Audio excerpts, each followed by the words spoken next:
પ્રિય ભક્તો, આજની આ પવિત્ર વેળાએ આપણે એક એવી વાતને સમજવાની યાત્રા શરૂ કરીએ છીએ જે માત્ર આપણા ઘરના સુખ શાંતિને જ નહીં પરંતુ આપણા જીવનના દરેક ખૂણે પ્રકાશ પાથરે છે. દરેક મનુષ્ય ઈચ્છે છે કે તેના ઘરમાં સમૃદ્ધિ રહે, સુખ રહે, સંતોષ રહે અને મનમાં આનંદનો નિરંતર પ્રવાહ વહેતો રહે. પરંતુ આ બધું ત્યારે જ શક્ય બને છે જ્યારે ઘરમાં માતા લક્ષ્મીનું સ્થિર નિવાસ હોય. લક્ષ્મી માત્ર પૈસાનું નામ નથી. લક્ષ્મી એટલે પ્રકાશ, લક્ષ્મી એટલે પવિત્રતા, લક્ષ્મી એટલે સદ્ભાવ, લક્ષ્મી એટલે મનની શાંતિ અને લક્ષ્મી એટલે ઘરમાં વસેલું સદભાગ્ય. પણ ભક્તો, ક્યારેક એવું બને છે કે આપણા ઘરમાં અનજાણતા કે અચેતનમાં એવી ભૂલો થતા જાય છે કે તેનો પ્રભાવ સીધો ઘરની ઊર્જા પર પડે છે અને જ્યારે ઘરનું પવિત્ર તેજ મલિન થાય છે ત્યારે માતા લક્ષ્મી ધીમે ધીમે તે ઘરથી દૂર થવા લાગે છે. ગુરુઓએ હંમેશા કહ્યું છે કે ઘર એ મંદિર સમાન છે અને મંદિરને શુદ્ધ રાખવું એ દરેક ઘરના માણસનું પ્રથમ કર્તવ્ય છે. ઘરનો એક એક ખૂણો જેમ જેમ પવિત્ર રહે છે તેમ તેમ લક્ષ્મીના પગલાં ઘરમાં વધુ સ્થિર બને છે. શાસ્ત્રોમાં એક સુંદર વાત કહેવામાં આવી છે કે માતા લક્ષ્મી સૌથી પહેલા ઘરની વાણી સાંભળે છે. ઘરમાં કેવી વાણી બોલાય છે, માઇનસ મીઠી કે કઠોર, સ્નેહભરી કે અપમાનજનક, માઇનસ એ ઘરનું ભાવિ નક્કી કરે છે. જો ઘરમાં ઝઘડા, ઉગ્ર શબ્દો, કડવી વાણી અને નકારાત્મક ચર્ચાઓ સતત ચાલતી રહે તો એ ઊર્જા એવો ભાવ પેદા કરે છે જે લક્ષ્મીને સ્વીકાર્ય નથી. જ્યાં વાણી ગંદી હોય ત્યાં લક્ષ્મીનું અધિવાસ ક્યારેય થતું નથી. એટલે ભક્તો, ઘરમાં બોલાતા દરેક શબ્દનું મહત્વ છે. પરિવારના સભ્યો વચ્ચે પરસ્પર સન્માન, પ્રેમ અને ધીરજ હોય તો ઘરનું વાતાવરણ સ્વયં સમૃદ્ધિત્વનું બની જાય છે. લક્ષ્મીજી એવા ઘરમાં રહે છે જ્યાં નમ્રતા હોય, વિનમ્રતા હોય અને એકબીજાના દિલને દુભાય નહીં એવી વાણી બોલવામાં આવે. મારા પ્રિય ભક્તો, ઘરની શુદ્ધતા પણ એટલી જ અગત્યની છે. ઘણા લોકો માને છે કે પૂજાનું સ્થાન સાફ રાખવું પૂરતું છે, પરંતુ લક્ષ્મી પૂરું ઘર જ મંદિર સમજીને આવે છે. રસોડું, હોલ, દહેલીજ, બારીઓ, દરવાજા આ બધું શુદ્ધ હોવું જ જોઈએ. જ્યાં ગંદકી રહે છે, જ્યાં બેદરકારી ભરેલી વસ્તુઓ ફેંકાઈ રહે છે, જ્યાં જૂની તૂટી પડેલી વસ્તુઓને અવગણવામાં આવે છે, એવો વિસ્તાર લક્ષ્મીને અનુકૂળ નથી. ઘરનું દરેક સ્થળ તેજસ્વી, સ્વચ્છ અને સુમેળભર્યું હોવું એ ઘરમાં લક્ષ્મી સ્થાપનનું મૂળ કારણ છે. અને એક વાત તો ગુરુઓ ખાસ કહે છે કે લક્ષ્મી ત્યાં રહેતી નથી જ્યાં આળસનો પ્રસાર હોય. જો ઘરના સભ્યો આખો દિવસ મોબાઈલમાં નકારાત્મકતા અથવા આળસમાં ડૂબેલા રહે તો ઘરની ઊર્જા સ્થિર રહી શકતી નથી. સક્રિયતા, સમયસરતા, સ્વચ્છતા અને શિસ્ત આ બધું સમૃદ્ધિના પાયા છે. પ્રિય ભક્તો, આ તો માત્ર શરૂઆત છે. લક્ષ્મીજીની કૃપા મેળવવા માટે જે વાતો આપણે જાણવી જોઈએ તેમાં ઘણું વધુ છે. ઘરના વાતાવરણમાં શું કરવું અને શું ટાળવું, કઈ નાની નાની આદતો ઘરનું તેજ વધારી શકે છે અને કઈ આદતો ઘરની સમૃદ્ધિને નષ્ટ કરી શકે છે. આ બધી અગત્યની વાતો આપણે આગળના ભાગમાં સમજશું. ભાગ 1માં આપણે સમજ્યું કે ઘરની ઊર્જા, વાણીની મીઠાશ, શુદ્ધતા અને સકારાત્મકતા લક્ષ્મીનું નિવાસ સ્થાપિત કરે છે. હવે ચાલો આગળ વધીએ અને વધુ ઊંડાણપૂર્વક સમજીએ કે કઈ વસ્તુઓ ઘરના સુખને ધીમે ધીમે ઓલવતી જાય છે અને કેવી રીતે નાની નાની વાતો પણ લક્ષ્મીજીને અસંતુષ્ટ કરી શકે છે. પ્રિય ભક્તો, ઘરમાં સૌનું વર્તન અને પરસ્પર આદર એ સૌથી મોટી સમૃદ્ધિ છે. જ્યાં ઘરના સભ્યો એકબીજાને સમજવા તૈયાર હોય, જ્યાં કોઈ નાનું મોઢું નથી, જ્યાં અહંકારની દિવાલો ઊંચી નથી, ત્યાં શાંતિનો પ્રકાશ ફેલાય છે. પરંતુ જો ઘરમાં સતત ટીકા, તણાવ, મનમેળ ન હોવો, ઈર્ષા, સ્વાર્થ અને અસંતોષનો માહોલ રહે તો એ ઘરની હવામાં ધીમે ધીમે અશુદ્ધતા ભરી નાખે છે. શાસ્ત્રોમાં કહેવાયું છે કે માતા લક્ષ્મી ત્યાંથી વિદાય લેતી થાય છે જ્યાં મનમાં અશુદ્ધિ અને વાણીમાં તિખાશ રહે. ઘરમાં વડીલોના આશીર્વાદનો પણ ખૂબ મહિમા છે. જેમ વૃક્ષની મૂળ મજબૂત હોય તો વૃક્ષ હરિયો ભર્યો રહે છે, તેમજ ઘરમાં વડીલોનું સન્માન એ લક્ષ્મીનું મૂળ છે. જ્યાં વડીલોની અવહેલના થાય છે, જ્યાં તેમના શબ્દોને મહત્વ આપવામાં નહીં આવે, જ્યાં તેમના આશીર્વાદને સામાન્ય ગણવામાં આવે, ત્યાં ઘરનું તેજ તૂટવા લાગે છે. વડીલોનો આશીર્વાદ એ જીવંત પ્રાર્થના છે જે ઘરના દરેક ખૂણે સમૃદ્ધિ લાવતી હોય છે. ત્યારે બીજી એક અગત્યની વાત પરિવારની સ્ત્રીઓની ભાવના અને સન્માન. ભક્તો, જેટલું કહીએ એટલું ઓછું છે કારણ કે માતા લક્ષ્મી સ્વયં સ્ત્રી શક્તિનું સ્વરૂપ છે. જ્યાં સ્ત્રીઓને માન, સ્નેહ, સુરક્ષા અને સ્વીકૃતિ મળે છે ત્યાં લક્ષ્મીજી પોતે રહેવાનું પસંદ કરે છે. પરંતુ જો ઘરમાં સ્ત્રીઓને અવગણવામાં આવે, તેમના કાર્યનું મૂલ્ય ન સમજવામાં આવે, તેમના શબ્દોને હળવાશથી લેવામાં આવે, તો એ લક્ષ્મી માટે અપ્રિય છે. ઘરની સ્ત્રી ખુશ હોય તો ઘરનું પ્રાણખંડ જાગૃત રહે છે. જે ઘરમાં સ્ત્રીનો ચહેરો ખીલી રહ્યો હોય, એ ઘરનો તેજ ક્યારેય ઓલવાતો નથી. પ્રિય ભક્તો, જીવનમાં એક ભૂલ આપણે બહુ સામાન્ય માની લઈએ છીએ, અને તે છે કૃતજ્ઞતાનો અભાવ. લોકો પાસે જે છે તેની કદર કરવાનું ભૂલી જાય છે, અને જે નથી તેને લઈને સતત ફરિયાદો કરે છે. આ ફરિયાદો ઘરમાં નકારાત્મક ઉર્જા પેદા કરે છે. માતા લક્ષ્મી એવી જગ્યાએ કેવી રીતે રહી શકે છે જ્યાં મનમાં પ્રશંસા કરતાં ફરિયાદ વધારે હોય? જે ભક્ત રોજ આભાર માને છે, પોતાના જીવનની નાની નાની સુખદ પળોને પણ કદર કરે છે, તેવા મનમાં લક્ષ્મીજી સ્વયં વસે છે. આભાર ભાવ એ સમૃદ્ધિનું દ્વાર ખોલનાર ચાવી છે. ઘરના ખોરાકનું સ્થાન રસોડું પણ ઘરનું પવિત્ર તીર્થસ્થાન છે.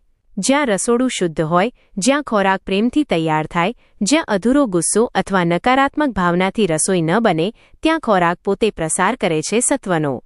અને સત્વી ખોરાકથી ભરેલું ઘર તેની ઉર્જામાં જ તેજસ્વી બની જાય છે.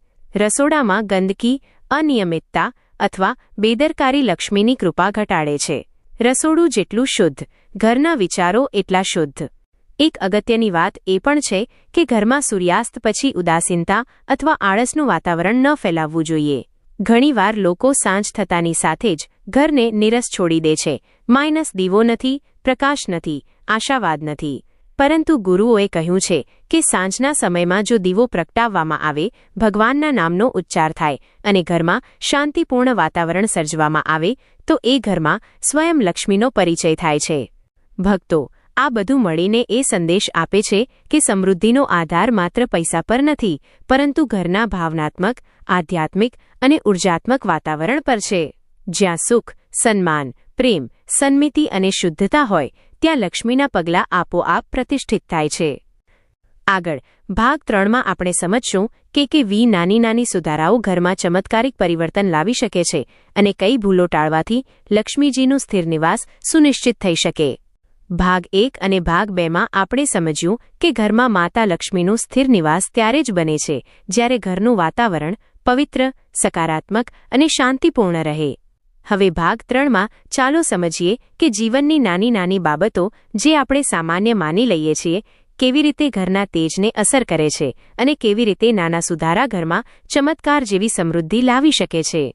પ્રિય ભક્તો, ઘરના દરવાજા એટલે ઘરનું પ્રથમ સ્વરૂપ.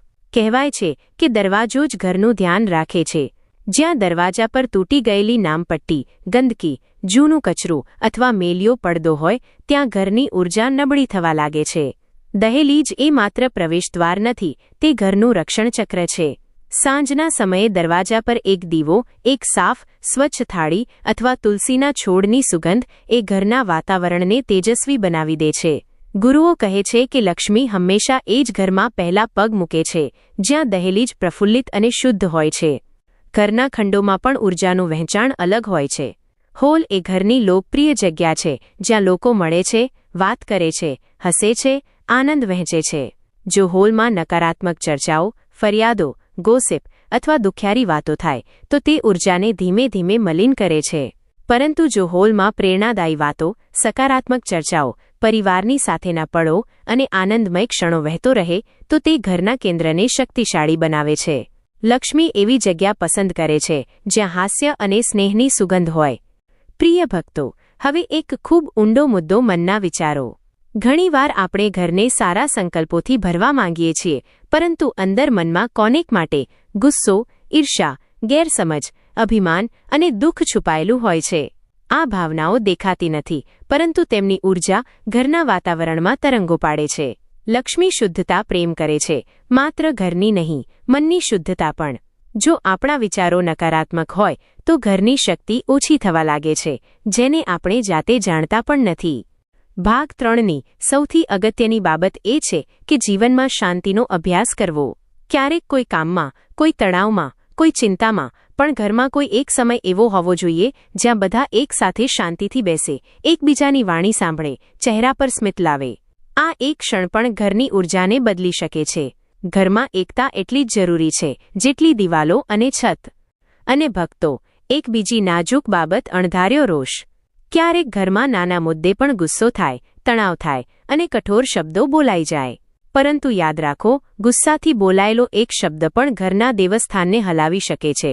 ગુસ્સો આવી જાય તો તરત જ શાંત થઈ જવું જોઈએ, પાણી પીવું જોઈએ અથવા થોડું મૌન રાખવું જોઈએ. મૌન એ સૌથી મોટું ઔષધ છે. જ્યાં ગુસ્સા પર નિયંત્રણ છે ત્યાં લક્ષ્મીનું નિવાસ સ્થિર રહે છે. ઘરમાં જૂની કામ નથી કરતી વસ્તુઓ, જેમ કે બંધ ઘડિયાળ, બરાબર ન ચાલતા કબાટ, તૂટી ગયેલી વસ્તુઓ, ખાલી બોક્સ, આ બધું ઘરની ઊર્જાને અટકાવી દે છે. શાસ્ત્રોમાં કહેવાયું છે કે ઘડિયાળ બંધ હોય તો સમયની પ્રગતિ અટકાય છે અને પ્રગતિ અટકે એટલે લક્ષ્મીનું પ્રવાહ અટકવા લાગે છે. જે વસ્તુઓ લાંબા સમયથી ઉપયોગમાં નથી કે નુકસાનગ્રસ્ત છે તેમને દૂર કરવી જોઈએ. નવી વસ્તુ લાવવી જરૂરી નથી, પરંતુ જૂની ઊર્જાને બહાર કરવાની જરૂર છે. ભાગ 3નું સાર એવું છે કે ઘરની સમૃદ્ધિ બહારથી નહીં, અંદરથી શરૂ થાય છે. આપણે ઘરમાં શું બોલીએ છીએ, કેવી રીતે વર્તીએ છીએ, શું રાખીએ છીએ, કઈ ઊર્જા પ્રસાર કરીએ છીએ, આ બધું જ લક્ષ્મીના આગમનનું કારણ બને છે. ઘરમાં પ્રેમ હોય, સમર્પણ હોય, સૌજન્ય હોય અને કદર હોય એવું ઘર કોઈ પણ ગ્રહદશા અથવા ભાગ્યના અભાવે ખાલી નથી રહેતું. લક્ષ્મી એવી જગ્યા ક્યારેય છોડતી નથી. ભક્તો, માતા લક્ષ્મીનું વર્ણન માત્ર ધન સંપત્તિ પૂરતું નથી. તે સૌભાગ્યનું, સુખનું, સન્માનનું અને શાંતિનું સ્વરૂપ છે. જ્યારે કોઈ ઘરમાં સન્માન, સંસ્કાર અને સત્યતાનો વાસ હોય છે ત્યારે લક્ષ્મીજીનું આગમન સ્વાભાવિક રીતે થતું રહે છે. પરંતુ જેમ આપણે પહેલાના ભાગોમાં સાંભળ્યું, ઘરમાં થતી ભૂલો ઘણી વખત અંજાણે લક્ષ્મીજીને દૂર ધકેલી દે છે. આજે અંતિમ ભાગમાં વાત કરીએ કે કેવી રીતે ઘર એવી શક્તિઓથી ભરાઈ જાય કે જ્યાં લક્ષ્મીજી સ્વસ્થાયતા રહે અને સુખનો પ્રવાહ સતત વહેતો રહે. ઘરમાં સૌપ્રથમ વાત આવે છે સત્સંગની. જ્યાં ઘરમાં રોજ થોડીક મિનિટ માટે પણ ભગવાનનું સ્મરણ થાય છે, આરતી થાય છે, દીવો કરવામાં આવે છે અને પરિવાર સાથે થોડુંક ધ્યાન, શાંતિ અને સારા વિચારોનો સમય વિતાવવામાં આવે છે, ત્યાં ઘરના વાતાવરણમાં એક દિવ્ય પ્રકાશ ઉતરી આવે છે. આ પ્રકાશ જ લક્ષ્મીજીનું સાચું નિવાસસ્થાન છે. માતા લક્ષ્મી ક્યારેય અવ્યવસ્થામાં રહેતી નથી. તેથી રોજ ઘરમાં થોડો સમય કાઢીને સફાઈ, વ્યવસ્થા અને શાંતિ જાળવવી અત્યંત જરૂરી છે. ઘરમાં વસ્તુઓને સજ્જડ રીતે રાખવાનું, તોડી ગયેલી વસ્તુઓને દૂર કરી દેવાનું અને વિશેષ કરીને રોષ તથા કલહને ઘરના દરવાજા સુધી પણ ન આવવા દેવાનું એ લક્ષ્મીજીને સ્થિર રાખવાનો સર્વોત્તમ માર્ગ છે. ઘરમાં બોલાતું વાક્ય પણ લક્ષ્મીજીને બોલાવે છે અથવા દૂર કરે છે. ગુસ્સામાં, ઘૃણામાં અથવા અપશબ્દોમાં એનર્જીની એવી નકારાત્મકતા હોય છે કે લક્ષ્મીજીને ત્યાં ટકવું મુશ્કેલ બની જાય છે. જ્યારે ઘરમાં પ્રેમ, મમતા, ક્ષમા, સહકાર અને શુભેચ્છાનો પ્રવાહ વહે છે ત્યારે લક્ષ્મીજી એ ઘરને તેમના મંદિર સમાન માને છે. તેથી પરિવારના દરેક સભ્યે એ સમજવું પડે કે પોતાના શબ્દો અને વર્તનમાં જ ઘરની લક્ષ્મી છુપાયેલી છે. માતા ક્યારેક નારાજ થાય છે, પરંતુ જે ઘરના લોકો પ્રેમથી, શ્રદ્ધાથી અને સંસ્કારથી જીવન જીવતા હોય છે તેમના ઘરમાં લક્ષ્મીજી ફરીથી પ્રસન્ન થઈને આવી જાય છે. મહત્વની એક વાત એ છે કે દાન, કરુણા અને સેવાભાવ લક્ષ્મીજીને સૌથી વધારે પ્રિય છે. જે વ્યક્તિ પોતાને મળેલું સુખ, સંપત્તિ અને સગવડના થોડા ભાગને જરૂરિયાતમંદો માટે વહેંચે છે તેની જીવાતામાં માતા લક્ષ્મીનું અનંત આશીર્વાદ છુપાયેલું રહે છે. દાન કરવાથી ક્યારેય ધન ઓછું થતું નથી, પરંતુ તે ધનના દ્વારને વધુ વિશાળ બનાવે છે. લક્ષ્મીજીને દાન કરનારા ભક્તો ખૂબ જ પ્રિય હોય છે, કારણ કે તેઓ સમાજના કલ્યાણમાં પોતાનું યોગદાન આપે છે. ભક્તો, અંતમાં માત્ર એટલું જ કે માતા લક્ષ્મી કોઈ ઘરમાં રહે કે ન રહે તેનું મુખ્ય કારણ ઘરની ઊર્જા, વિચારસરણી અને પરિવારની એકતા છે. ઘરમાં તણાવ, ઈર્ષા, પોતપોતાના મતભેદો અને સતત ફરિયાદો રાખવાથી લક્ષ્મીજીનો પ્રવેશ અવરોધાય છે. પરંતુ જ્યારે ઘરમાં એકતા, પ્રેમ અને આનંદની હવા વહે છે, દરેક માણસ થોડો સમય પરિવાર માટે, પ્રાર્થના માટે અને સકારાત્મકતા માટે ફાળવે છે, તો લક્ષ્મીજી આપમેળે આવીને તે ઘરને કુબેરના ખજાનાથી પણ વધારે સમૃદ્ધ બનાવી જાય છે. આ રીતે ભક્તો, માતા લક્ષ્મીને પ્રસન્ન કરવી એ કોઈ મોટી રીતિ કે વિધિથી નહીં, પરંતુ શુદ્ધ હૃદય, સારા વિચારો અને સાચા વર્તનથી શક્ય છે. જેમ ઘરમાં પ્રકાશ જાગે છે, તેમ લક્ષ્મીજીનું આગમન પણ નિશ્ચિત છે. માતા લક્ષ્મી તમારી દરેક ઈચ્છા પૂર્ણ કરે, તમારા ઘર અને હૃદયમાં સ્થિર થાય અને જીવનને સુખમય બનાવે એવી આજે પ્રાર્થના સાથે આ ચતુર્થીનો અંતિમ ભાગ પૂર્ણ કરીએ છીએ. જય માતા લક્ષ્મી. જય દ્વારકાધીશ.